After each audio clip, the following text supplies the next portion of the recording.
jusqu'à présent s'est déroulé le scrutin, sachant que vous vous trouvez dans le bureau de vote où le président Recep Tayyip Erdogan a voté. Oui, dans une école du quartier d'Üsküdar sur la rive asiatique d'Istanbul. C'est là où le président a voté. Et vous le voyez, il y a beaucoup de monde pour voter. Et toutes les informations qui nous viennent de tout le pays disent la même chose.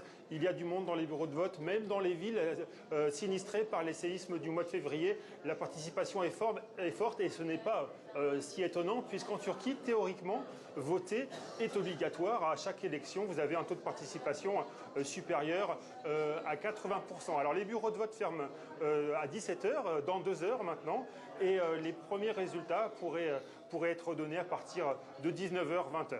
Et justement, est-ce qu'il y a sur place quelques inquiétudes sur les réactions au moment de l'annonce de ces résultats ?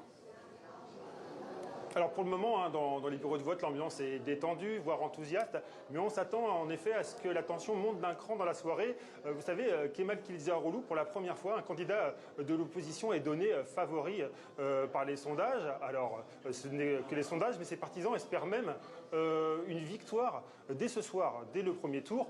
Mais après, beaucoup se demandent, en cas d'opposition, comment réagirait le camp présidentiel. Il y a eu, vous savez, des déclarations inquiétantes ces derniers jours, notamment celle du ministre de l'Intérieur qui a affirmé qu'une victoire de l'opposition serait équivalente à un coup d'État, ce qui laisse craindre quand même des débordements. En tout cas, quels que soient les résultats ce soir, le candidat de l'opposition, Kemal Kılıçdaroğlu, a demandé à ses partisans de ne pas sortir par crainte de violence ou de représailles. Merci beaucoup Guillaume Villadi. Alors,